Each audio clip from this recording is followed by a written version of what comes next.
Doctor विजय Reddy, professor Nazrul Hasan और professor Rangaswamy, Hindustan के मशहूर वैज्ञानिक। मेरी बात अच्छी तरह से अपने दिमाग में उतार लो। मैं हिंदुस्तान को दोबारा गुलाम बनाना चाहता हूं, इसीलिए मैंने यहां पर मिसाइल बनाने का प्लान तैयार किया है, और वो मिसाइल तुम्हें बनाने होंगे। तुम्हारा नाम जो भी हो, मैं जानना नहीं चाहता, मगर एक बात तुम अच्छी तरह समझ लो। हम अपनी जान दे सकते हैं, मगर देश के साथ गद्दारी नहीं कर सकते। अच्छा, ये बात है, तो फिर जान ही दे दो।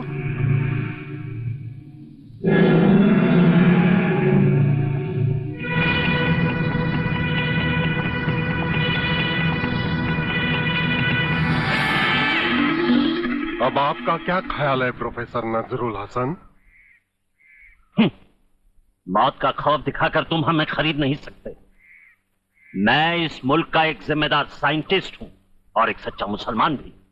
गद्दारी हमारे खून में नहीं है। ठीक है, तो फिर लिख देते हैं शहीदों की लिस्ट में तुम्हारा नाम भी।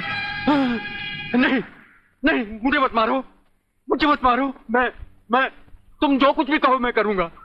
तुम सिर्फ हमारे लिए मिसाइल्स बनाओगे। मैं मिसाइल्स तो बना सकता हूं, लेकिन उसके फ्यूज टेक्नोलॉजी के बारे में मुझे जानकारी नहीं है। कौन जानता है उसके बारे में?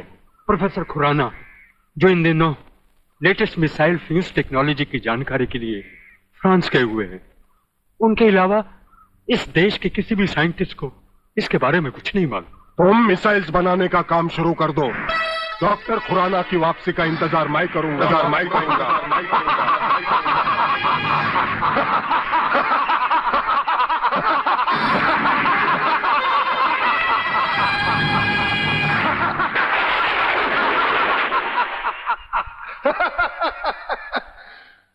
बर्बादी, बर्बादी और बर्बादी। जिस देश में ऊपर से नीचे तक लोग अपने स्वार्थ के लिए जी रहे हो, उस देश का भविष्य बर्बादी के सिवा और क्या हो सकता है? जिन गधों को एक साथ मिलकर रहना भी नहीं आता, उनको आपस में लड़ाकर तोड़ देना ही बेहतर होगा। मेरा नाम प्रलयनाथ गुंडा स्वामी है। आने वाली 15 अगस्त को इस देश में मैं ऐसा प्रलय लाऊंगा कि आजाद हिंदुस्तान को गुलाम बनाना एक चींटी मारने के बराबर होगा। और गुलामी का मतलब है हमारा हुकूमत, और इसीलिए तो हम इस बार पहले से ज्यादा खतरनाक और लेटेस्ट हथियारों की पूरी स्टीमर लेकर आए हैं, जिससे कि आप इस देश में आतंक फैला सके। Thank you mister Tom. और उन हथियारों और खतरनाक बॉम्बों को हमारे सारे राज्य में फैलाने के लिए हमारे ये एजेंट भी मौजूद है, जो बहुत खतरनाक है। क्यों डैडी? हाँ बेटे, कर देते हैं 2-3 महीने में पूरे हिंदुस्तान में नए हथियारों का हंगामा। No problem. प्रॉब्लम है सर। सबसे बड़ी प्रॉब्लम सॉल्व करना अभी बाकी है। आपकी तारीफ? पुलिस ऑफिसर सत्यवादी दुबे, मगर यह सिर्फ नाम का ही सत्यवादी है। इसका काम तो बस पूछो ही मत। यूं समझो कि पगार सरकार की खाता है, लेकिन काम हमारा करता है, वो भी पूरी वफादारी के साथ। ओह, फिर क्या प्रॉब्लम है मिस्टर सत्यवादी दुबे? सर, मेन प्रॉब्लम है डीआईजी रुद्र प्रताप चौहान। उसके होते हुए हमारा कोई भी काम मुमकिन नहीं। नामुमकिन को मुमकिन करने का दूसरा नाम रुद्र प्रताप चौहान है वागले। मेरे जीते जी प्रलयनाथ का कोई भी काम होना इम्पॉसिबल है। तुम खबरीलाल को इत्तला कर दो, उनकी हर चाल पर कड़ी से कड़ी नजर रखे। डीआईजी साहब, दुश्मन के साथ साथ अपनी सेहत पे भी जरा कड़ी नजर रखिए। नाश्ता तैयार है, कल की तरह भूल मत जाना जो बिना नाश्ता किए ही ऑफिस चल दिए थे। अरे मैं भूल गया तो क्या हुआ, तुम तो नहीं भूलती ना। अरे तुमने तो ऑफिस में नाश्ता भेज दिया था। अरे भाई, हमारे साहिबजादे कहाँ हैं? 2-3 दिन से दिखाई नहीं देते। एग्जाम्स आ रहे हैं ना, दिन रात पढ़ाई में लगा रहता है। अरे भाई, पढ़ाई तो हमने भी की, लेकिन ऐसी पढ़ाई कभी नहीं देखी। न खाने का होश न पीने का। उसको आपकी तरह पुलिस ऑफिसर नहीं बनना है, उसे बनना है पायलट, और पायलट बनने के लिए पढ़ाई में ध्यान देना बहुत जरूरी है। अच्छा जी, इसका मतलब ये है कि पुलिस ऑफिसर बनने के लिए पढ़ाई लिखाई की जरूरत ही नहीं है, ऑफिसर यूं ही बन जाते हैं, यही कहना चाह रही है ना? अभी जाकर देखता हूँ आपके साहबजादे पायलट साहब कैसे हवाई जहाज उड़ा रहे हैं।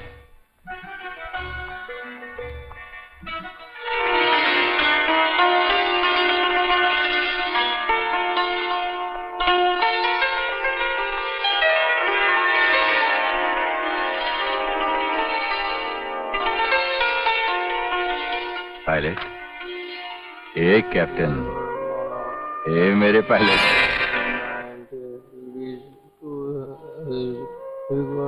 अरे उठ। Good morning daddy. Good morning son. ये भी कोई तरीका है बेटे? ऐसी पढ़ाई तो हमारे साथ पुश्तों ने कभी नहीं की।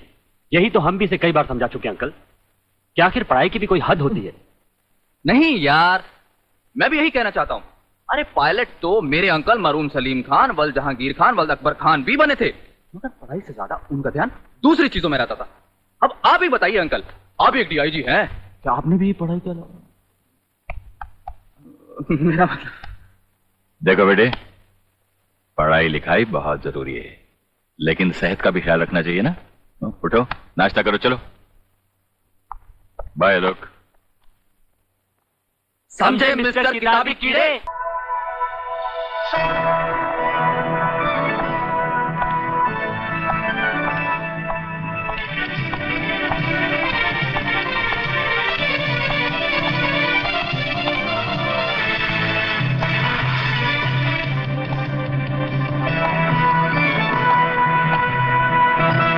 नमस्कार।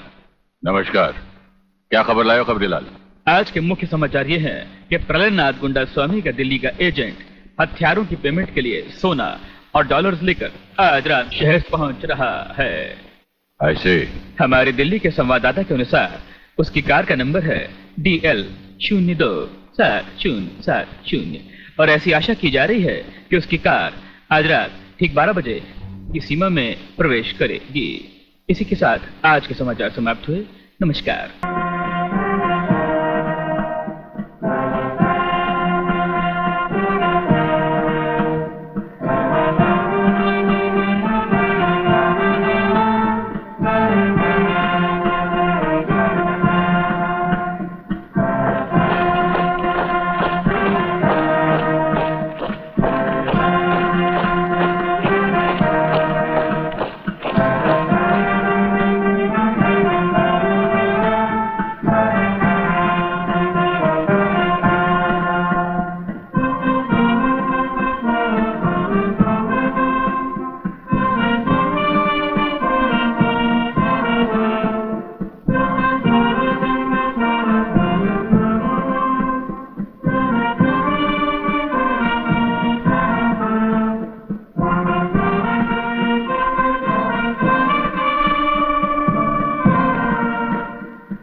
आज मिल गया एक और सच्चाई का पुजारी मिट्टी में। आग इनके शरीर को तो राख कर देगी, लेकिन इनकी आत्मा की आवाज कभी मिट नहीं पाएगी। पुलिस डिपार्टमेंट के इतिहास में डीआईजी रुद्र प्रताप चौहान का नाम सुनहरे अक्षरों में लिखा जाएगा। बहन, भगवान की मर्जी के सामने इंसान बेबस है।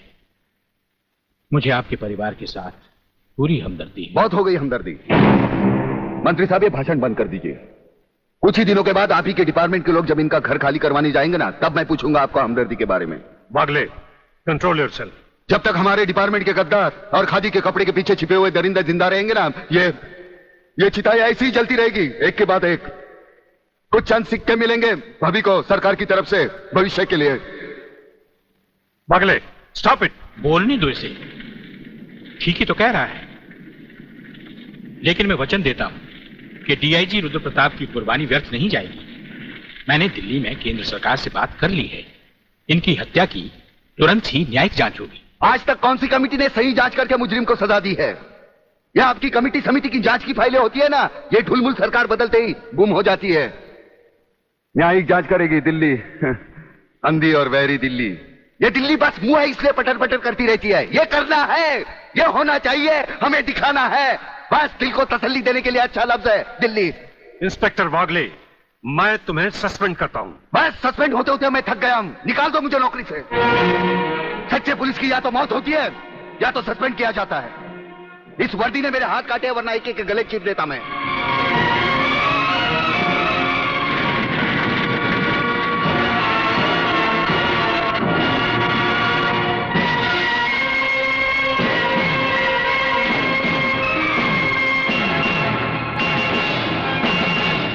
आप सब अच्छी तरह से सुन लें कि आज की इस मीटिंग के बाद मैं इस मामले में और कोई मीटिंग नहीं बुलाऊंगा।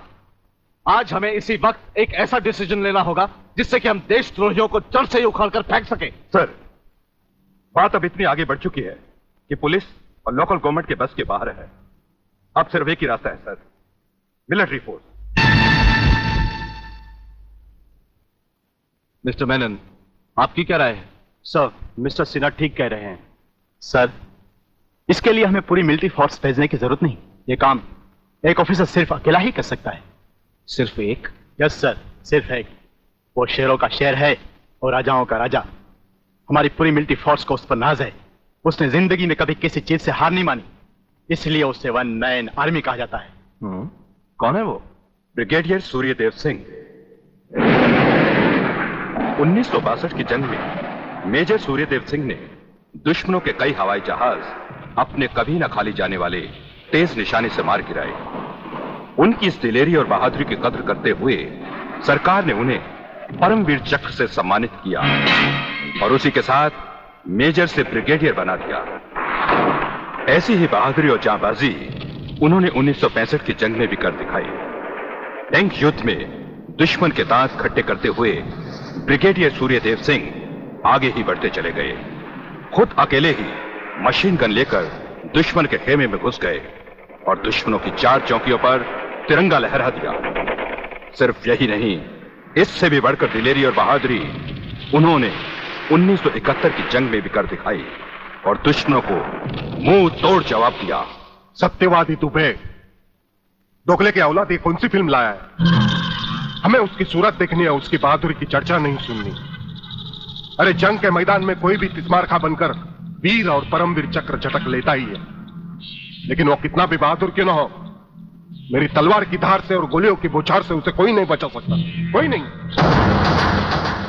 ना तलवार की धार से, ना गोलियों की बौछार से।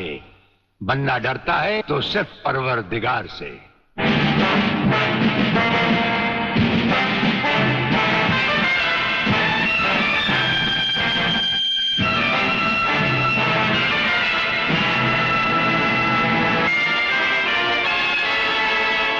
ब्रिगेडियर सूर्यदेव सिंह?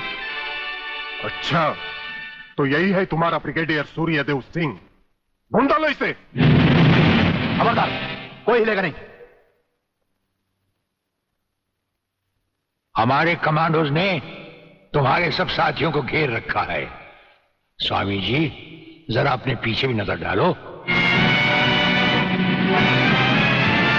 ये कमांडो बड़ा खतरनाक है। तुम्हारा बाप है, पत्ता हिलने से पहले ही पेड़ काट डालता है। तुम्हारी भलाई अब इसी में है कि बिना हिले जुले खामोश खड़े रहो।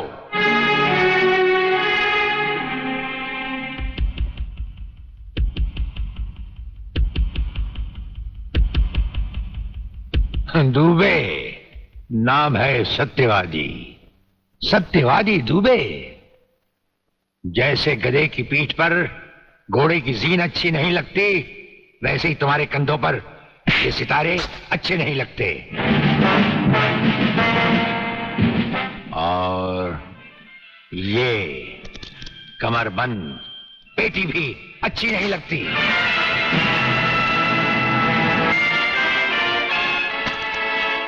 अब वो कसम याद करो जो तुमने खाई थी ये वर्दी पहनने से पहले। हम कसम खाते हैं कि हम पूरी ईमानदारी और वफादारी से देश और कानून की रक्षा करेंगे।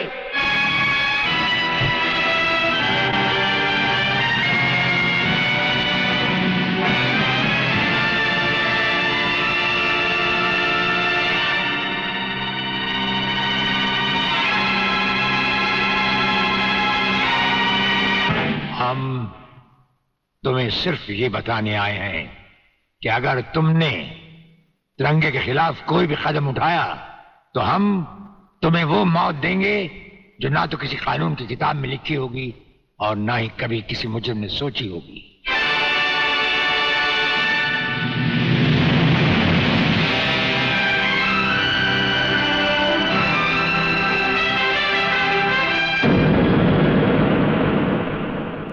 Hello, inspector Wagle speaking.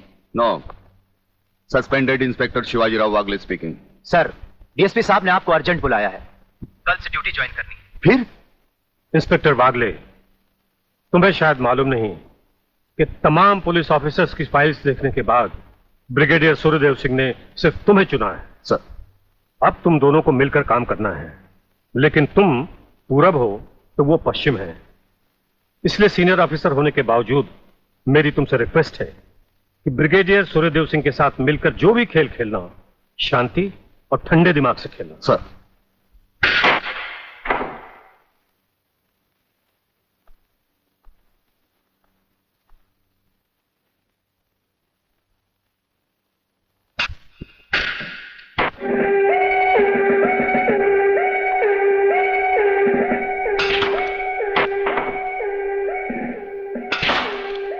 बड़े प्यार से खेलते हैं आप। असली खिलाड़ी मरने वाले दुश्मन को पता भी नहीं चलने देते कि कब होगी उसकी मौत। तो फिर प्रलयनाथ को छोड़ क्यों दिया? क्या उससे गले मिलने गए थे? गले मिलने गए थे, उसके गले का माप लेने गए थे कि वो फंदे की मौत मरेगा या हमारे पंजे की। वागले, गर्मजोशी अच्छी चीज है लेकिन हमेशा काम नहीं आती। तुमने तो देखा ही होगा, इसी गर्मजोशी की वजह से तुम कई बार सस्पेंड हो चुके हो। नौकरी की परवाह है किसको? यहां है कौन अपने पीछे रोने वाला? इस ईमानदारी की वजह से बहुत कुछ भुगता है, कोई तकरार नहीं है सर। लेकिन ये गुनाहगार कानून को हाथ में लिए फिरते हैं और मैं हमेशा कानून के दायरे में रहकर काम नहीं कर सकता। अपना तो उसूल है, पहले लात, फिर बात, उसके बाद मुलाकात। भाई वागले, अपना तो उसूल है, पहले मुलाकात, फिर बात, और फिर अगर जरूरत पड़े तो लात। बड़ी उम्मीद थी आपसे, लेकिन अब पता चला आपका रास्ता अलग, मेरा रास्ता अलग। आप नरम खून के, मैं गर्म खून का। हम एक साथ काम नहीं कर सकते सर। वागले, तुमने समझा कि जिंदगी में सिर्फ तुमने ही बहुत कुछ खोया है। इस इंसान को देखो, जब चाहता ये घर बसा सकता था, लेकिन नहीं, इस अकेली जान को हमने अपने देश के लिए उठा रखा है। दोनों का मकसद एक है, मंजिल एक है, सिर्फ रास्ते अलग अलग हैं। नहीं वागले, हमारे रास्ते भी एक हैं, मंजिल भी एक है। और फिर इतनी बड़ी दुनिया में तुम्हारा कौन है? कोई भी नहीं, सिवाय फर्ज के। इस दुनिया में हमारा कौन है? कोई भी नहीं, सिवाय फर्ज के। अगर फर्क है तो सिर्फ सोचने के ढंग में और काम करने के तरीके में। अब हमें इस फर्क को मिटाते हुए ये युद्ध एक साथ लड़ना होगा।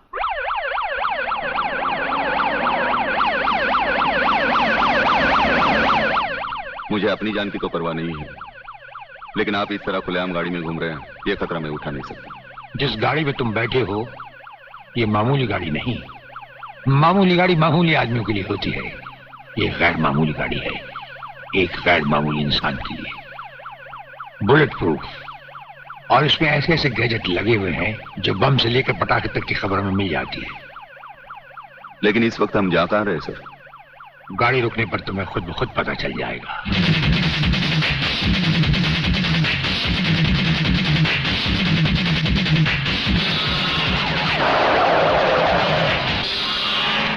वागले, यहां हमारा घर है।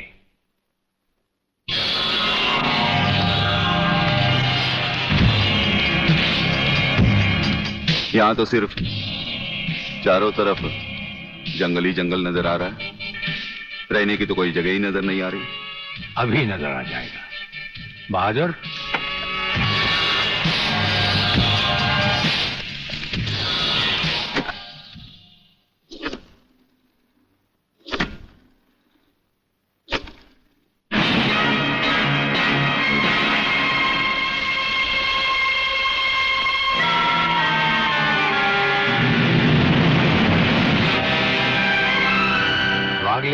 ये ऐसा बंकर है जिसका आता पता सिर्फ हमें या एक हमारे खास आदमी खबरीलाल को है, और आज से तुम्हें होगा।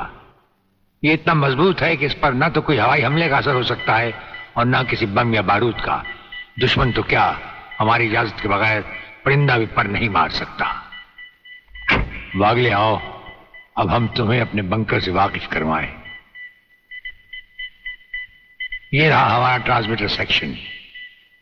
यहां से हम हिंदुस्तान के किसी भी मिनिस्टर से जब जी चाहे हॉटलाइन पर बात कर सकते हैं, लेकिन आसमान वाले ने चाहा तो इसकी जरूरत कभी नहीं पड़ेगी। हम अकेले ही तुम्हारे साथ वागले सब कुछ संभाल लेंगे। और वो देखो, वो एक कमरा जिसमें सब हथियार रखे हुए हैं, और उस कोने में रहा हमारा अस्पताल। यहां हर लाए दुश्मन का सीटी स्कैन करके उसकी अंदरूनी बीमारियों को बाहर निकाला जाता है। मुझे छोड़ दीजिए ब्रिगेडियर साहब, मैं सच कहता हूं, मैं प्रलयनाथ के बारे में कुछ नहीं जानता। मुझे छोड़ दीजिए ब्रिगेडियर साहब। और छोड़ तो तुम्हें जरूर देंगे, लेकिन तुम मोटे बहुत हो, थोड़ी चर्बी कम होने के बाद। यह अस्पताल मेरे हवाले कर दीजिए सर। चर्बी कम करने के बहुत से तरीके मुझे मालूम है। हाँ, गुड वागले।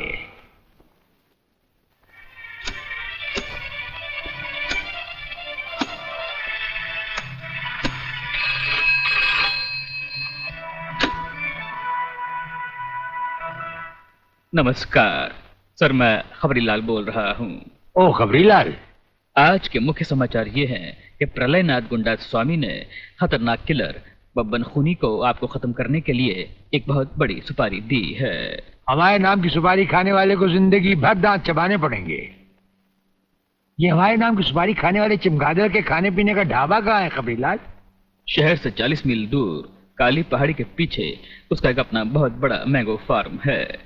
आज के समाचार समाप्त हुए।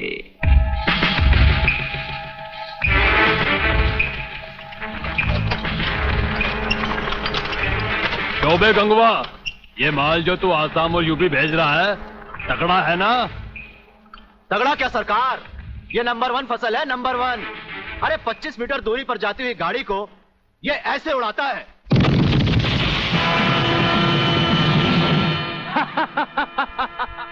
देखा सरकार, ये अपनी बम फैक्ट्री में बना हुआ मैंगो का कमाल। यूपी और असम में आतंक फैलाने के लिए यह माल तो ठीक है, पर मुझे वो माल बता जो ब्रिगेडियर सूर्यदेव सिंह को उसकी गाड़ी के साथ जलाकर उसे राख कर दे। वो भी तैयार है सरकार। ये देखिए छोटा सा हापुस जो 50 मीटर की दूरी पर जमीन पर गिरते ही ऐसा फटता है कि मरने वाले की हड्डियों का सुरमा बन जाता है। ये देखिए।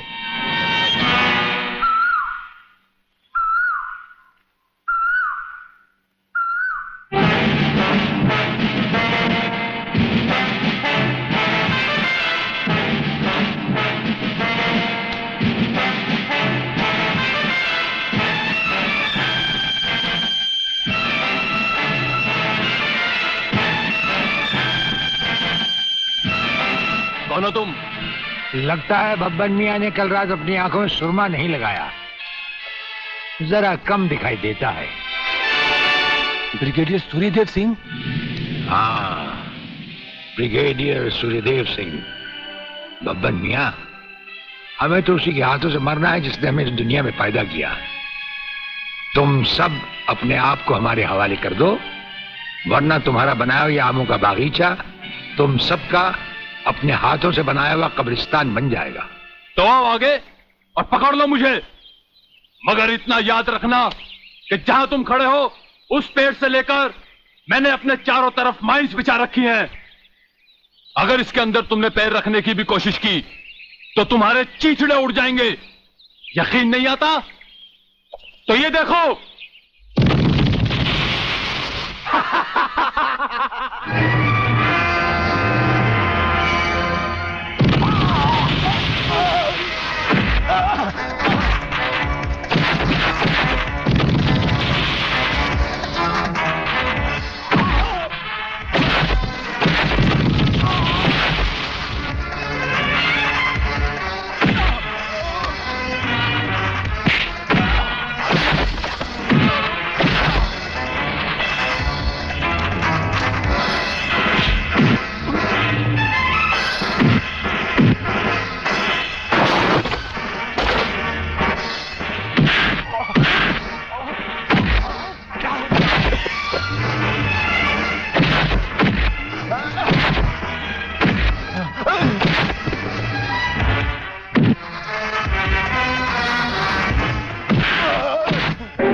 जीवनलाल टंडेल, प्रलयनाथ को इतना बेवकूफ मत समझो।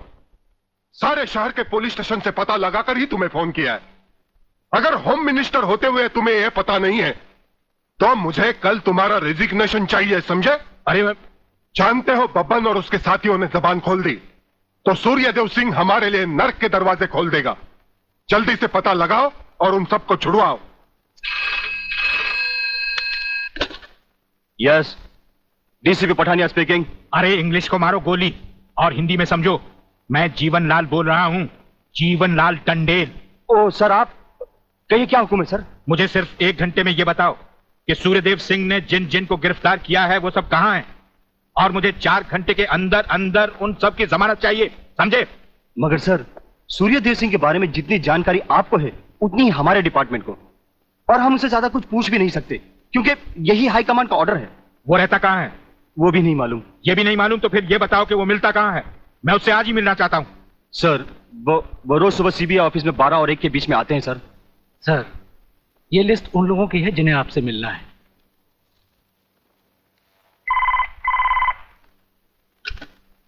सर, मंत्री जी आपसे मिलना चाहते हैं। टंडेल का नाम है क्या इसमें? जी नहीं सर।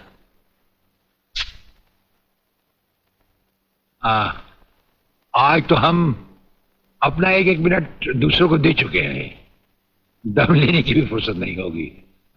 ऐसा करो, मंत्री जी को कल दोपहर के बाद की कोई भी अपॉइंटमेंट दे दो। Okay sir. Sir, you can't meet him today. अरे अंग्रेजी को मारो गोली और हिंदी में समझो। इस राज्य के मंत्री से मिलने के लिए उसके पास वक्त नहीं है। मैं पूछता हूं वो हमारी खाता है या हम उसकी? इसमें आपकी और हमारे खाने की बात कहां से आ गई? ओह, तो ये है ब्रिगेडियर। आप यहां अचानक आ पधारे हैं और हम आज का सारा वक्त औरों को दे चुके हैं। आखिर हम सब जनता ही के तो सेवक हैं। कुर्सी मिलने पर ये समझ लेना कि सारी सरकार आप ही की है, इसे हम कैसे मान लें? आप मुझे ये न समझाएं कि सरकार किसकी है। आप सिर्फ इतना समझिए कि आप एक सरकारी नौकर हैं और आपके सामने खड़ा हुआ ये इंसान इस राज्य का मंत्री है।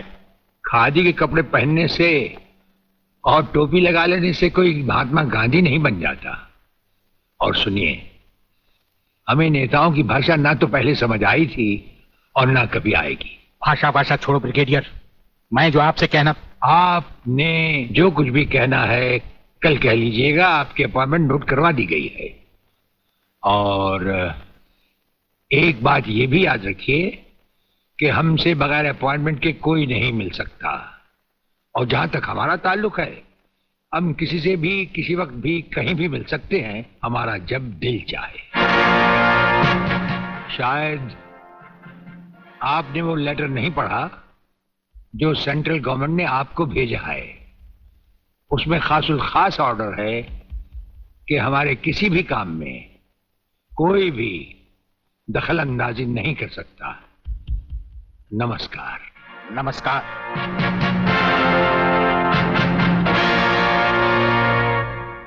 योर ऑनर, शहीद स्मारक पर हुए गोलीकांड के जिम्मेदार ब्रिगेडियर सूर्यदेव सिंह ही हैं। इन्हीं के कहने पर गोली चलाई गई, जिसमें कई बेगुनाह लोग मारे गए। अब मैं अदालत के सामने कुछ ऐसे गवाह पेश करूंगा जो इस हादसे को साबित कर देंगे। सबसे पहले मेरे गवाह हैं municipal councillor mister M.K. Tiwari.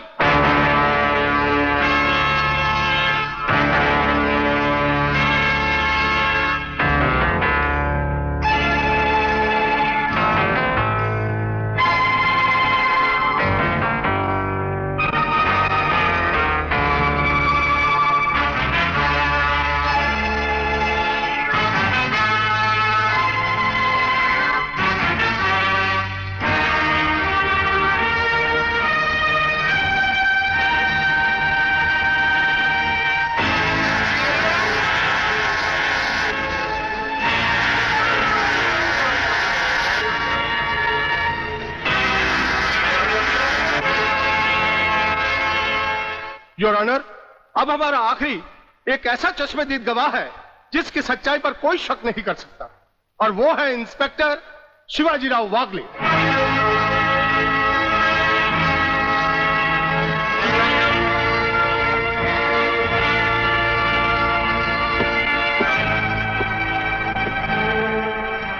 मैं गीता पर हाथ रखकर कसम खाता हूं, जो भी कहूंगा सच के अलावा कुछ नहीं कहूंगा।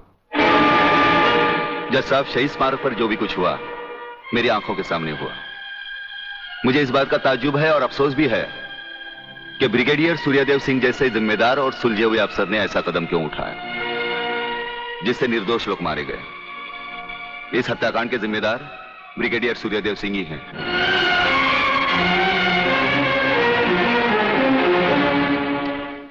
ब्रिगेडियर सूर्यदेव सिंह, अदालत ने आपके खिलाफ सारे बयान सुने। आप अपनी सफाई में कुछ कहना चाहेंगे या आपका कोई वकील है? हम अपनी डिफेंस खुद करेंगे, सिर्फ आपकी इजाजत चाहिए।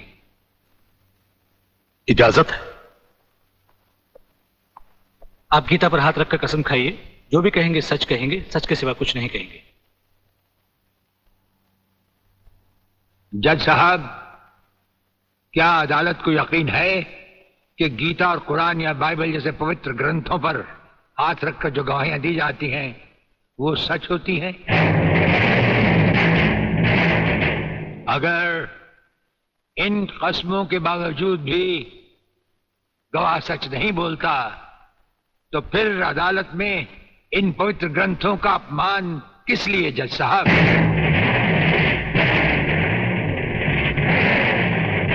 अगर फैसला ऐसे सबूत और गवाहों की बिना पर ही होता है जो पैसे से खरीदे जा सकते हैं, तो बंद करवा दीजिए ऐसे रस्म और रवाज जो कि झूठे हैं।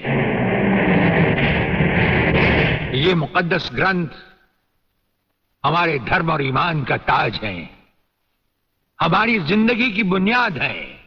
हम ये कसम खाएं भी तो कैसे खाएं? यह अदालत आपकी दलीलों की कदर करती है ब्रिगेडियर साहब, लेकिन यह अदालत की बरसों पुरानी रस्म है जो मैं नहीं बदल सकता। तो फिर हम भी अपने जमीर के खिलाफ नहीं जा सकते, चाहे वो अदालत हो या जंग का मैदान। आप अपना फैसला सुनाकर अदालत की रस्म को पूरा कीजिए। तमाम सबूत और गवाहों के बयानात को मद्देनजर रखते हुए यह अदालत इस नतीजे पर पहुंची है कि शहीद स्मारक पर बेगुनाहों पर पुलिस ने गोली ब्रिगेडियर सूर्यदेव सिंह के कहने पर चलाई। इसलिए यह अदालत ब्रिगेडियर सूर्यदेव सिंह को 1 साल कैद की सजा सुनाती है।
हमारी मीटिंग का बंदोबस्त हो गया?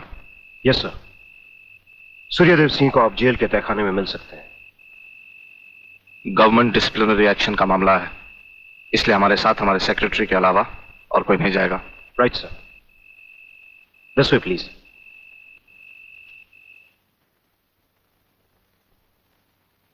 आप इधर उधर देखने की तकलीफ मत उठाइए मंत्री साहब, हम देख भी चुके हैं और सुन भी चुके हैं।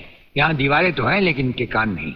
आपका वागले से अलग हो जाना, वागले का भरी अदालत में आपके खिलाफ बयान देना, आपका गिरफ्तार होना भाई ये सब मेरी समझ में पूरी तरह से नहीं आया। इसलिए तो आपको हमने याद किया है। और जब कभी जरूरी समझा जाता है तो इंस्पेक्टर वागले इसी तरह भेस बदल कर हमसे मिलने यहाँ आते रहते।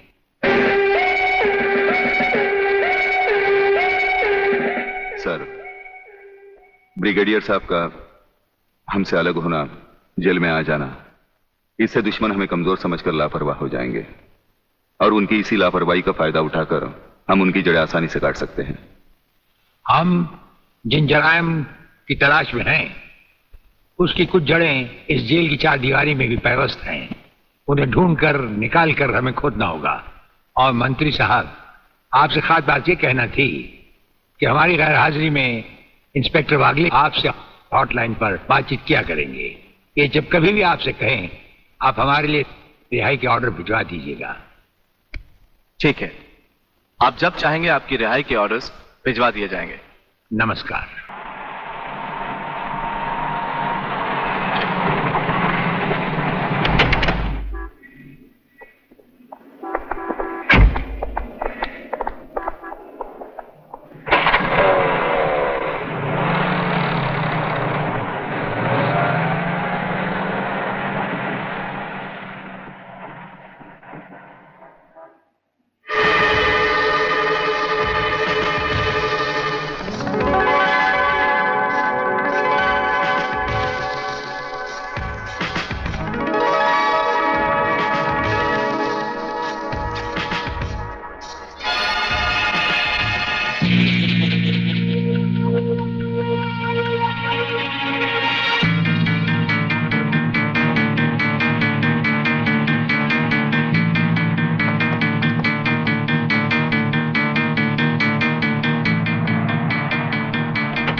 ड्राइवर, गाड़ी को फौरन किसी गटर के ढक्कन पर खड़ा करो, इसमें बम लगाया जा चुका है।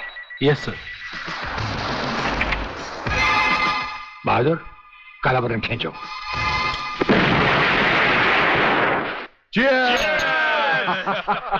पियो, आज जी भर कर पी लो।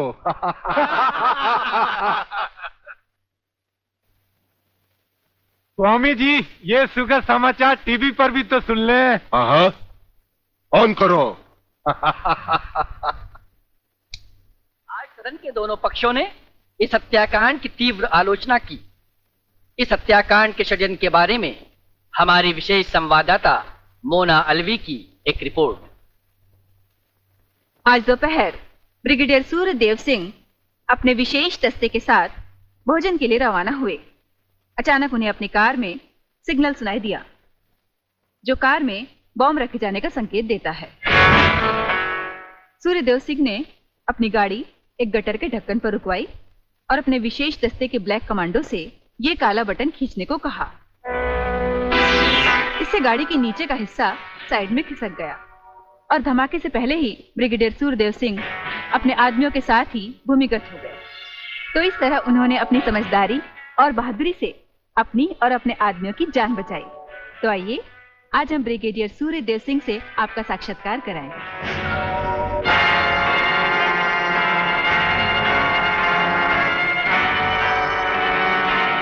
ब्रिगेडियर साहब, क्या आप हमें बताएंगे कि इस साजिश में किसका हाथ है? हाँ, हाथ होता तो कभी का काट चुके होते हम।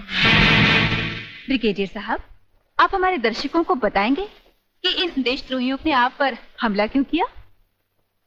जाहिर है कि हमें जीवन दान देने के लिए नहीं, हमारी जबान भी हमारी गोली की तरह दुश्मनों से सीधे बात करती है, टीवी पर नहीं।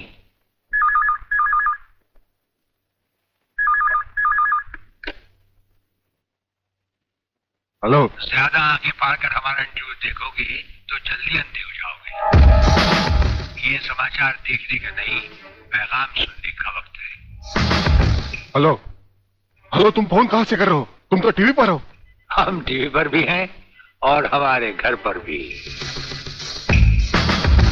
गेंडा स्वामी, ये टाइम बम का खेल हम तब से खेल रहे हैं जब तुम्हारे बाप दादा अपने बालों में खिजाब लगाते थे। याद रखना, तुमने सिर्फ एक टाइम बम फिट किया था जो हमारा बाल भी बैंका ना कर सका, मगर हमने तुम्हारी मौत के लिए इतने बम तैयार कर रखे हैं जो तुम्हें तो क्या, तुम्हारे पालतू कुत्तों को भी बचने का टाइम नहीं देंगे। ब्रिगेडियर साहब, क्या आप उन देशद्रोहियों को कोई पैगाम देना चाहेंगे? पैगाम? हमारा पैगाम तो उन तक पहुंच चुका है। हम आपको यकीन दिलाते हैं कि हमें जिंदा देखकर वो अपनी टीवी तोड़ डालेंगे। अबे साले! सर ये क्या है? इतनी देर से गाड़ी चली जा रही है, आप खामोश बैठे हैं, बता नहीं रहे हम कहां जा रहे हैं, कौन से मिशन पे जा रहे हैं? मिशन है हमारा जन्मदिन। अरे, हमारी राजपूताना रेजिमेंट हमसे बहुत प्यार करती है वागले, और वहां के कुछ जूनियर और सीनियर अफसर मिलकर हमारे जन्मदिन को बड़े शौक से मनाते हैं। वो रेजिमेंट कहीं भी हो, हमें वहां जाना होता है, और साल में एक दिन जिंदगी के गम और फर्ज भुलाकर उस रात हम नाचते हैं, गाते हैं और सरूर में झूमते हैं।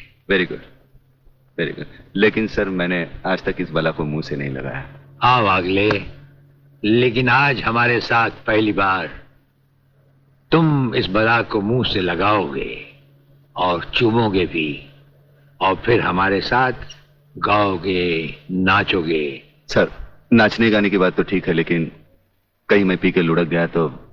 अरे वागले, ये कंधे किस लिए हैं?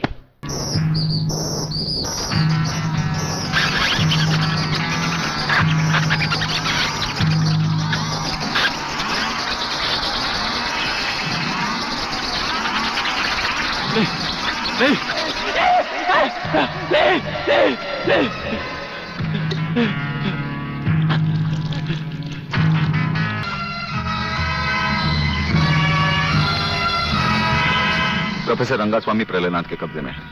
आखिर बबन ने मुंह खोल दिया। 1 मिनट सर। सर, दिल्ली से होम मिनिस्टर चौधरी आपसे बात करना चाहते हैं, हॉटलाइन पर। बात कीजिए सर।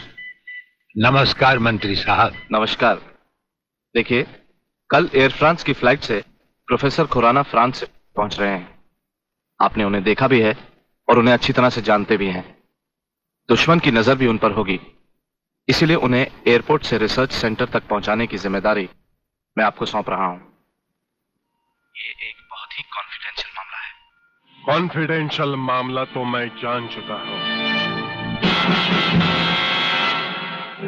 ब्रिगेडियर, आप देखना प्रोफेसर खुराना कहां पहुंचता है। मगर प्रलयनाथ, ये नामुमकिन है। मंत्री होने के नाते तुम्हारे लिए यह काम बहुत आसान है जीवनलाल। तुम एयरपोर्ट के किसी भी हिस्से से ब्रिगेडियर की आंखों में धूल झोंककर उसे उठा सकते हो। मगर मैं तो प्रोफेसर को जानता तक नहीं और नहीं उसे देखा है। उसकी फिक्र तुम मत करो, मैंने बॉब को खबर कर दी है। हमारा विदेशी एजेंट फ्रांस से ही प्रोफेसर खुराना का पीछा साए की तरह करेगा, और वही तुम्हें एयरपोर्ट पर प्रोफेसर खुराना को तुम्हारे हवाले करेगा। राधा, जब तक मैं तुम्हें दूसरे आदमी तक नहीं पहुंचा देता, यूं ही खामोशी से चलते रहना।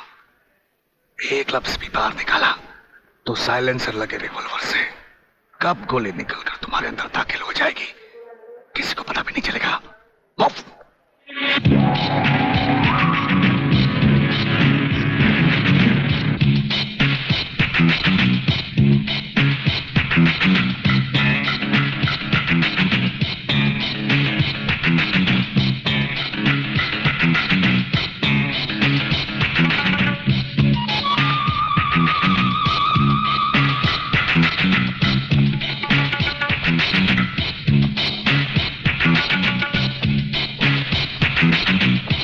नमस्कार प्रोफेसर खुराना साहब, नमस्कार। मेरा नाम जीवनलाल टंडेल है। मैं इस राज्य का मंत्री हूं। आपका स्वागत करने आया हूं।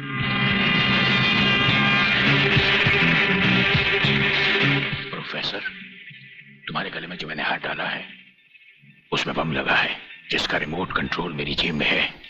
जरा भी होशियारी दिखाई तो तुम्हारे चीथड़े उड़ जाएंगे, समझे? खामोशी से मेरे साथ चलो, चलो आइए।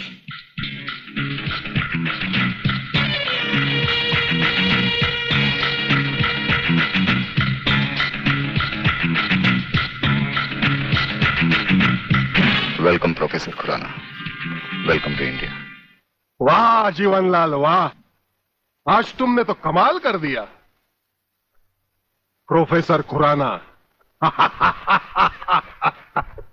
वो ब्रिगेडियर तो बेचारा एयरपोर्ट पर हाथ मलता ही रह गया और प्रोफेसर हमारे जाल में कबूतर की तरह फंस गया। ब्रिगेडियर शायद ये नहीं जानता कि प्रलयनाथ ऐसा शिकारी है जिसके हाथ से कभी कोई शिकार नहीं बचता।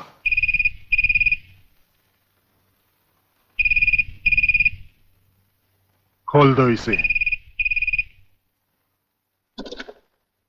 हेलो। अंधे के हाथ बटेर लग जाए तो वो शिकारी नहीं बन जाता गेंडा स्वामी। जिसे तुम प्रोफेसर खुराना समझे बैठे हो वो दरअसल तुम्हारा अपना ही एजेंट है, जो फ्रांस से प्रोफेसर खुराना का साई की तरह पीछा करता आ रहा है, समझे? प्रोफेसर तो वहां पहुंच चुके जहां उन्हें जाना था। मुझे माफ कर देना प्रलयनाथ जी, मैं प्रोफेसर खुराना नहीं, आप ही का एजेंट हूं। मगर हवाई जहाज में ही ब्रिगेडियर के कमांडो ने मुझे मजबूर कर दिया। प्रोफेसर ने गन पॉइंट पर मुझे जीवनलाल तक पहुंचाया। मैंने वहां भी कहना चाहा, लेकिन इन्होंने बम वाला हार मेरे गले में डाल दिया। मैं कुछ कहता तो वहीं जान से मारा जाता।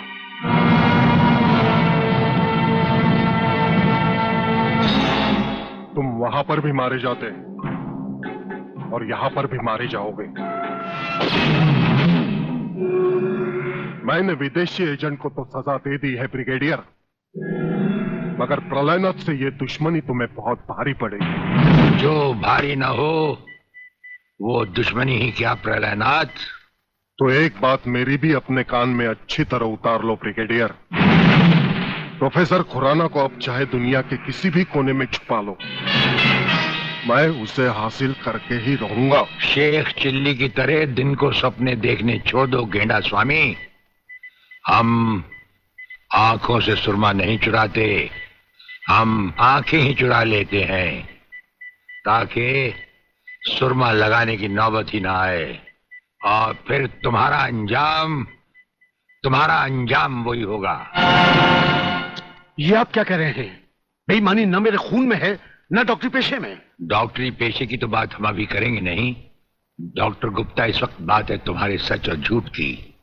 माथे पे आया हुआ पसीना पोछो और हमें राजा टंडेल की झूठी नहीं सच्ची रिपोर्ट की असलियत बताओ। झूठी रिपोर्ट?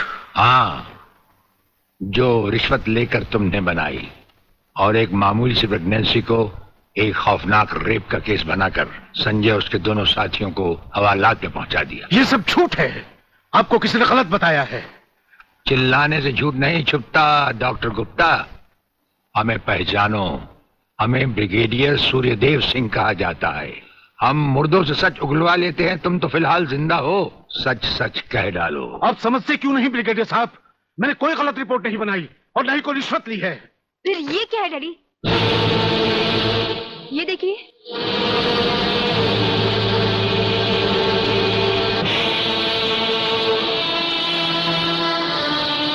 ये रुपए आपके कबड़ में थे डैडी।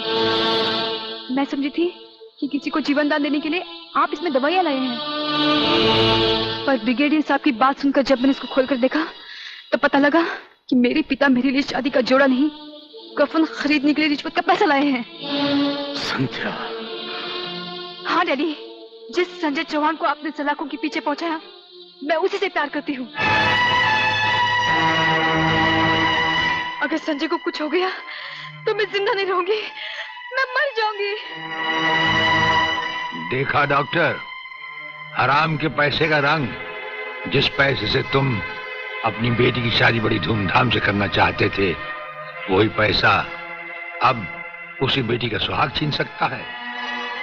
अब भी वक्त है डॉक्टर, सब कुछ सच सच कह दो।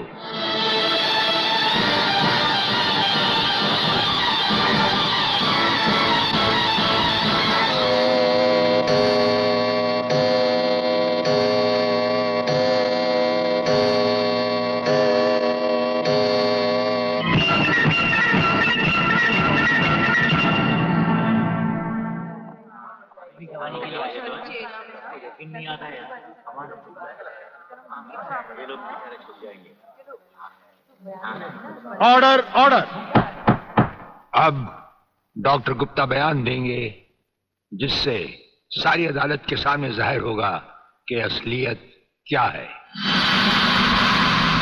जज साहब, मिस राधा टंडेल के बलात्कार की झूठी रिपोर्ट मैंने ही तैयार की थी। सच्चाई यह है वो पेट से थी और उनका अबॉर्शन मैंने ही किया था। जज साहब, मैंने अपना जमीन बेच दिया था। मैं अदालत के सामने कबूल करता हूं कि मैं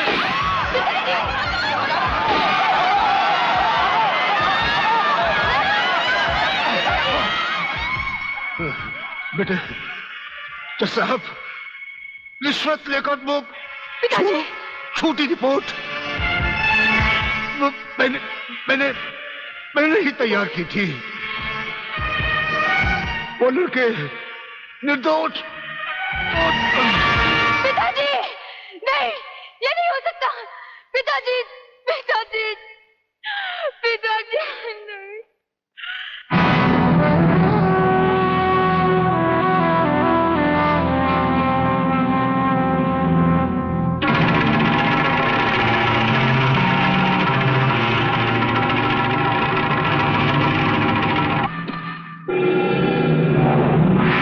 राजन मेरे चश्मदीद गवाह और उसके दोस्तों की आज कोर्ट से रिहाई हो चुकी। मैं चाहता हूं उन तीनों की इस दुनिया से भी रिहाई कर दो। कल ही रक्षाबंधन के दिन।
किधर जा रहा है?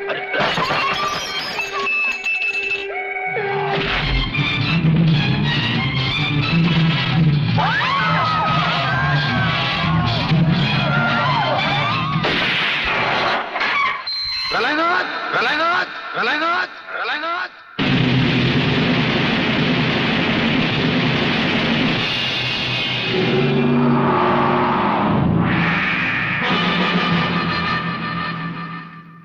मेरे दरवाजे पे कुत्तों को भौंकने की इजाजत नहीं है।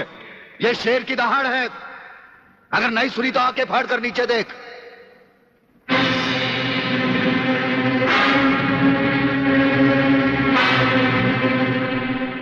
इंस्पेक्टर वागले तो अपने आप को समझता क्या है? तेरे जैसे पता नहीं कितनी खाकी वर्दी वाले हमारी घर की चौकीदारी करते हैं। नौकरी करता है 1500 रुपए की और बात करता है प्रलयनाथ से। यही 1500 की नौकरी करने वाला एक दिन तुझे 150 का कफन पहनाएगा प्रलयनाथ। आज से तू उल्टी गिनती गिनना शुरू कर दे। जिस दिन भी मुझे तेरे खिलाफ एक भी सबूत मिला ना, तुझे ऐसी मौत मारूंगा कि तेरी पापी आत्मा अगले 7 जन्म तक किसी दूसरे शरीर में घुसने के पहले कांप उठेगी। अबे चुप!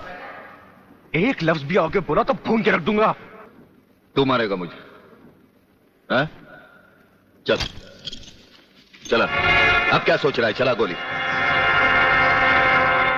अपनी मां का दूध पिया है तो चला गोली। इस बदन को छूने के लिए शेर का कलेजा चाहिए। तेरे जैसा बुज़दिल और नामर्द मुझ पे क्या गोली चलाएगा? चला।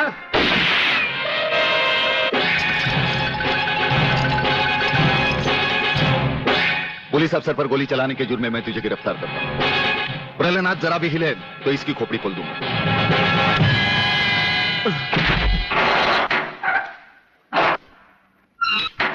अगले मेरा बाप तुझे छोड़ेगा नहीं। आखिर तुमने वही किया जो हम नहीं चाहते थे। आज तक एक बात मेरी समझ में नहीं आई। आखिर आप चाहते क्या है? क्या आप ये चाहते हैं कि एक के बाद एक की मौत होती रहे और हम चुपचाप देखते रहें? पहले डॉक्टर गुप्ता की मौत हो गई, फिर अली मारा गया, आज इस प्रलयनाथ के पिल्ले ने मुझ पर गोली चलाई। ये देखिए, अगर मैंने बुलेट प्रूफ जैकेट नहीं पहनी होती तो मरने वालों की लिस्ट में मेरा भी नाम जुट जाता। लेकिन इसने तुम पर गोली क्यों चलाई? क्योंकि मैंने इसे मजबूर किया था। इसके खिलाफ सारे सबूत मैंने पहले ही इकट्ठा कर लिए थे। सवाल था उंगलियों के निशान का, जो इस रिवॉल्वर पर मौजूद हैं। एक बात मैं दावे के साथ कह सकता हूं सर, अनीता चौधरी का कातिल और राधा टंडेल से शरीर संबंध रखने वाला यही है रसिकनाथ। डीआईजी के बेटे संजय को फंसाया है क्योंकि वो अपने बाप के कातिल का चश्मदीद गवाह है। वागले, अब हम इसे उस अस्पताल में ले जाएंगे जहां इसके अंदर के छुपे हुए राज एक बीमारी की तरह बाहर आ जाएंगे।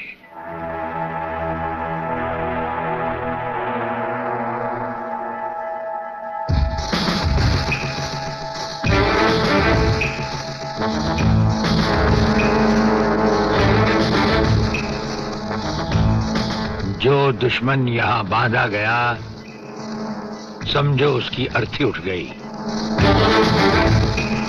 हमारा ये हथियार आग उगलता है। जो कुछ हमने पूछा, अगर उसका जवाब तुमने सच सच नहीं दिया तो ये हथियार तुम्हें जला डालेगा।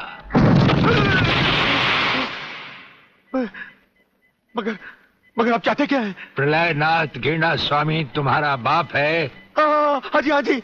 और अब वही इस देश को खत्म करने की तैयारियां कर रहा है। हाँ जी बिल्कुल। हाँ, मुझे माफ कर दो, मुझे जाने दो। नहीं नहीं नहीं, मैं बताता हूँ, मैं सब बताता हूँ। मेरे बाप का अगला प्लान क्या है? मुझे छोड़ दो।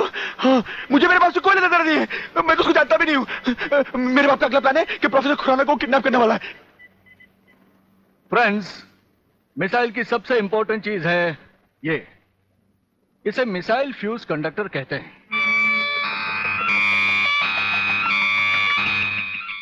जब तक ये मिसाइल में नहीं लगेगा, मिसाइल टेक ऑफ नहीं कर सकता। वो एक मुर्दे की तरह होगा। पहले हमारे देश में मिसाइल फ्यूज कंडक्टर बनाना इतना आसान नहीं था, जो कि अब हो गया। कोई हिलेगा नहीं।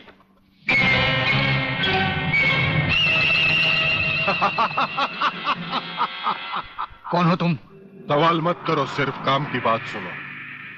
तुम्हें ये फ्यूज कंडक्टर लेके हमारे साथ चलना होगा प्रोफेसर, वरना तुम्हारे सिक्योरिटी गार्ड्स के साथ साथ हिंदुस्तान का ये रिसर्च सेंटर तुम सभी साइंटिस्टों का कब्रिस्तान बन जाएगा। मैं किसी भी हालत में तुम्हारे साथ नहीं चल सकता, चाहे अंजाम कुछ भी हो। ठीक है, तो अंजाम देखो। नहीं नहीं, ये इस देश के भविष्य है, इन्हें मत मारो प्लीज। मैं तुम्हारे साथ चलने के लिए तैयार हूं। तुम अकेले नहीं, फ्यूज कंडक्टर भी तुम्हारे साथ जाएंगे। डैडी रुको, डैडी रुको। डैडी, ये बहुत खतरनाक लोग हैं, मुझे बचा लो डैडी, जल्दी जल्दी जल्दी।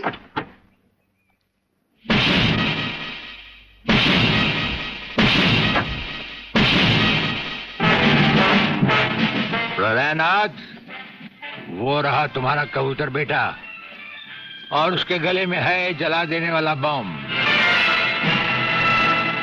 उसका रिमोट कंट्रोल हमारे हाथ में है। अगर तुमने एक कदम भी आगे बढ़ाया तो उसे जलाकर राख कर दिया जाएगा।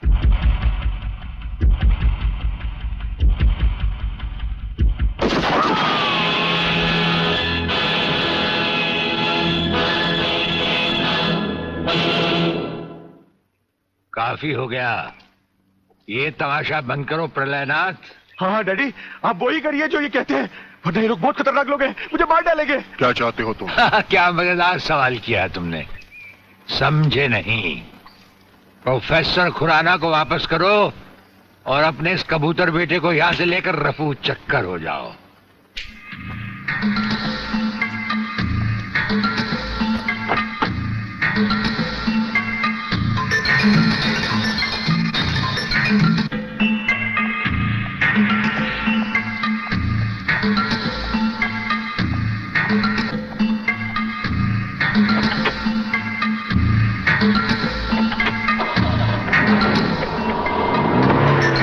ब्रिगेडियर, वो फ्यूज कंडक्टर आप नहीं जानते? हम सब कुछ जानते हैं प्रोफेसर।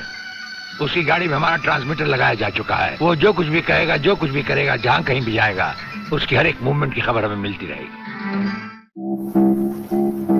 हमारे ट्रांसमीटर का सिग्नल बता रहा है कि गिड्डा स्वामी का अड्डा वो ये रहा। ये से बाहर एक वीरान जगह पहाड़ियों के बीचों बीच है। कमांडोज रेडी फॉर ऑपरेशन तिरंगा।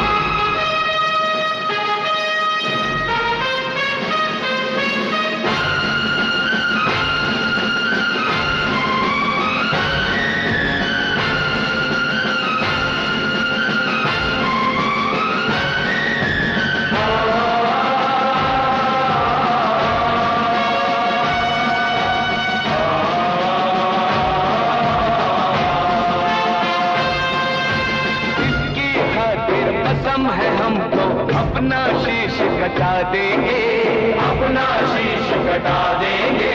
जितना भी इस जिस्म में पापी, सारा लहू बहा देंगे, सारा लहू बहा देंगे। इसकी खातिर जो ठानेंगे वो करके दिखला देंगे। अपनी धरती के आगे हम सारा गगन झुका देंगे, सारा गगन झुका देंगे। ईमान तिरंगा है,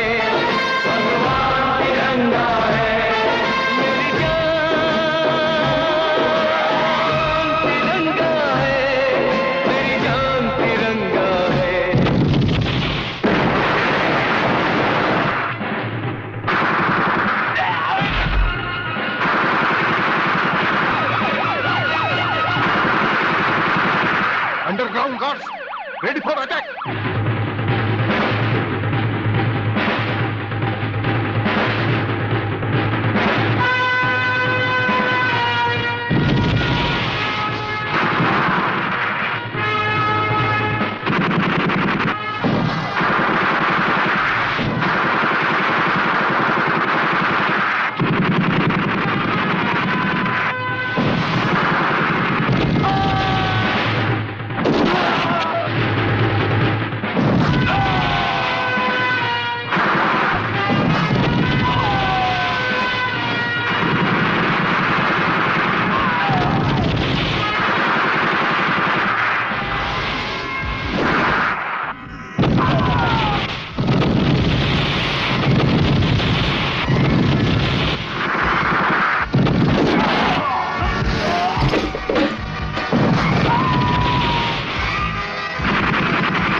अपने भड़वों से कह दो कि हथियार फेंक दे। जरा भी हरकत की तो चिथड़े उड़ा दूंगा। हथियार फेंक दो।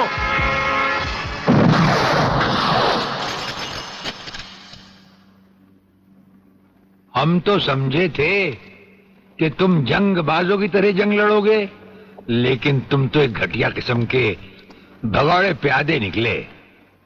अधूरे में ही हथियार डाल दिए। प्रलयनाथ कभी कोई जंग अधूरी नहीं लड़ता ब्रिगेडियर। देखना चाहते हो तो देखो।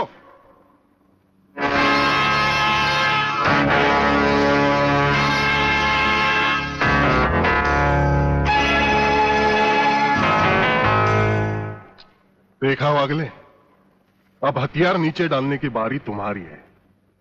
डाल दो हथियार।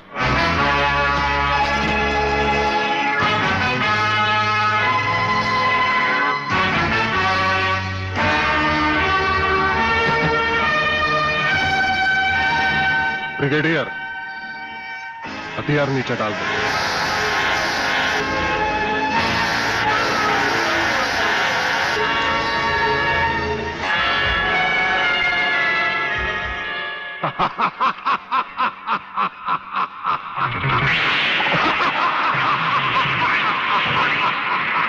बागले साहब, यही है मेरे पिताजी का कातिल।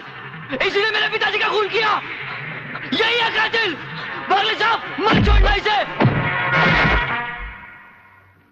हाँ हाँ, मैं हूं तेरे पिता का कातिल, और आज तुम सबका कत्ल भी मेरे हाथों से ही होगा।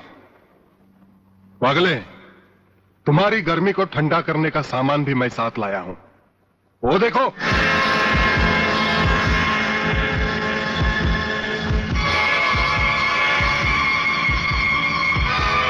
खबरदार अपनी जगह से हिलने की कोशिश की। एक ही बटन दबाऊंगा, सबको राख कर दूंगा।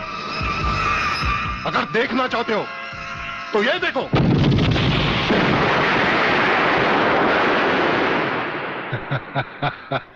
देखा ब्रिगेडियर, मेरी जंग की शुरुआत, और इसकी इंतहा होगी तुम्हारी बर्बादी और हिंदुस्तान का खात्मा।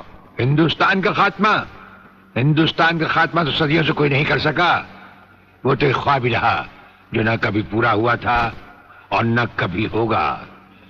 रहा हमें मारने की बात, तो फिर हिंदुस्तान में शेर बचे ही कितने हैं।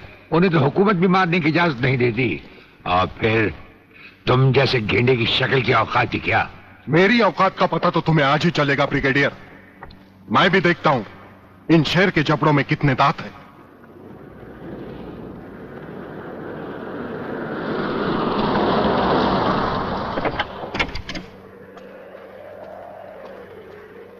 नमस्कार शिवाजीराव वागले। आओ आओ हिजड़े की औलाद आओ, तेरी ही कमी थी। आ जब तक हमारे देश के हिस्से में तेरे जैसे मंत्री आएंगे ना, हमारे देश का इसी तरह कल्याण होता रहेगा। नमस्ते। वाह प्रलयनाथ जी वाह, क्या खूब मिलाई है इन दो देशभक्तों की जोड़ी, जो आज देश के नाम पर एक साथ शहीद हो जाएंगे। कई शहीद होते आए हैं और कई शहीद होते रहेंगे अपनी धरती मां को बचाने के लिए। लेकिन तुम जैसे लोग जो अपने आप को ही नहीं अपनी मां को भी दौलत की खातिर बेचते आए हैं, और उनका अंजाम एक गुमनाम लाश की तरह होगा जिसे गिद्ध और चीले नोच नोच कर खा जाएंगे। नोच नोच कर तो हमारे आदमी तुम्हें खाएंगे। मैंने फैसला किया है, आज 15 अगस्त के दिन मैं इस देश को बर्बाद कर दूंगा। आज वो दिन हमारे और तुम्हारे सामने है। ध्वजारोहण को अब सिर्फ 24 मिनट बाकी है, और 25वें मिनट में क्या होगा वो तुम सब अपनी आंखों से देखना। प्रलय 1 आउट, रेडी फॉर टारगेट।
देखा ब्रिगेडियर, ये है मेरी जंग की शुरुआत। अब तुम सबके सामने ये मेरे तीनों मिसाइल्स ईस्ट, वेस्ट और नॉर्थ कमांड को खत्म करेंगे और हिंदुस्तान पर विदेशी हुकूमत का झंडा लहराएगा। और इस देश की बर्बादी तुम सब अपनी आंखों से देखोगे। ये देखो,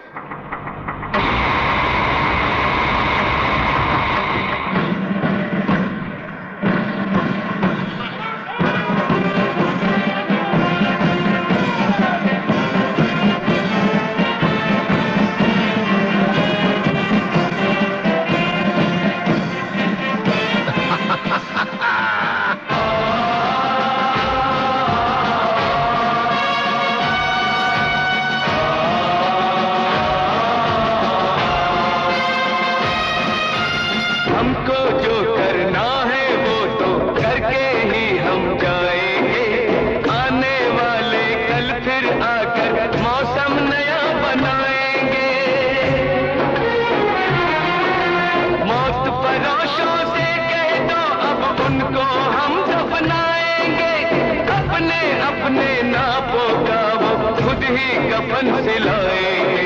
आवाज तिरंगा है, ऐलान तिरंगा है, मेरी जान तिरंगा है, मेरी जान तिरंगा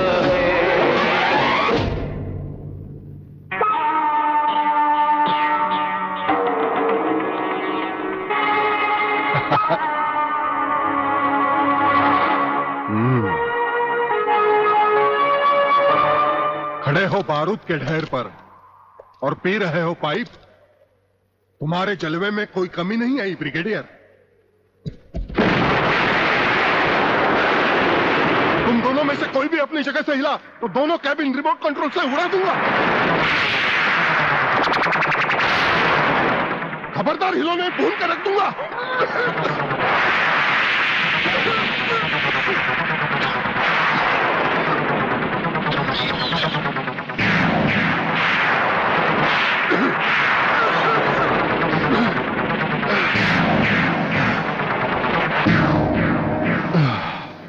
ये तो हमारे एक छोटे से पीने वाले पाइप का कमाल था।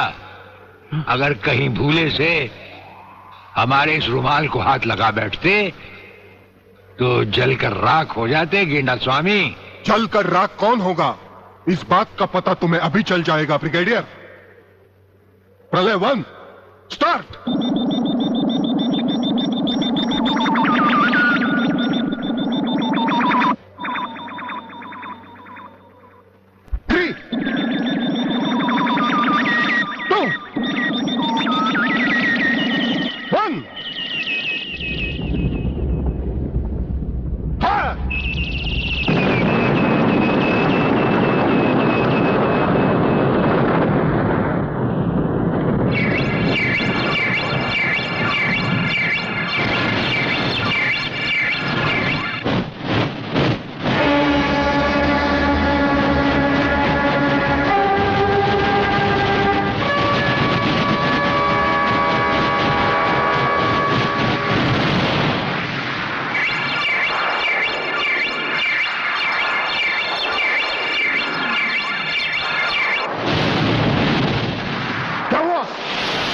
तीसरा सब मिसाइल चालू कर दो।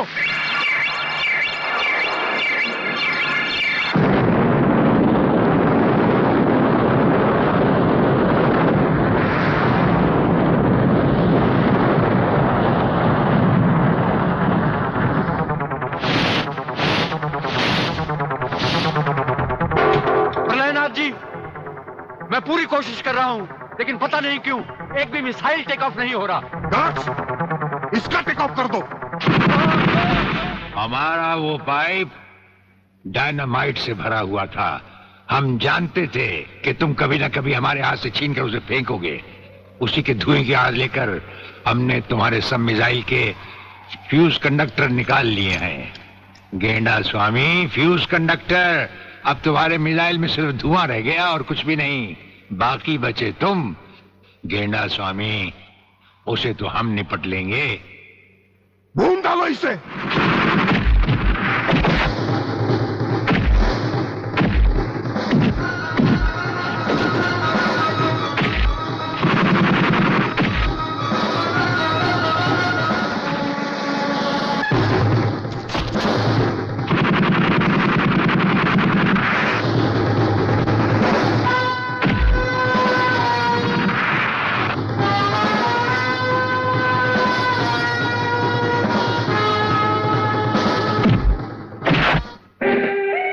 मैं शिवाजीराव बागले, मराठा। मराठा मरता है या मारता है? याद है मैंने तुझे एक दिन कहा था, यही 1500 की नौकरी करने वाला एक दिन तुझे 150 का कफन पहनाएगा।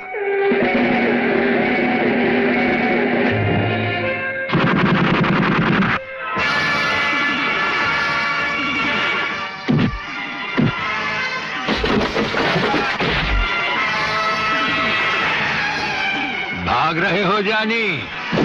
प्रधानमंत्री का ख्वाब देखने वाले मंत्री ब्रिगेडियर का सलाम नहीं लो। नहीं नहीं, मुझे मत मारो, मुझे मत मारो। तुम जैसा गद्दार और कहता है मुझे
देखा सर, पहले लात, फिर बात, उसके बाद मुलाकात। नहीं वागले नहीं, पहले मुलाकात, फिर बात और फिर जरूरत पड़े तो लात।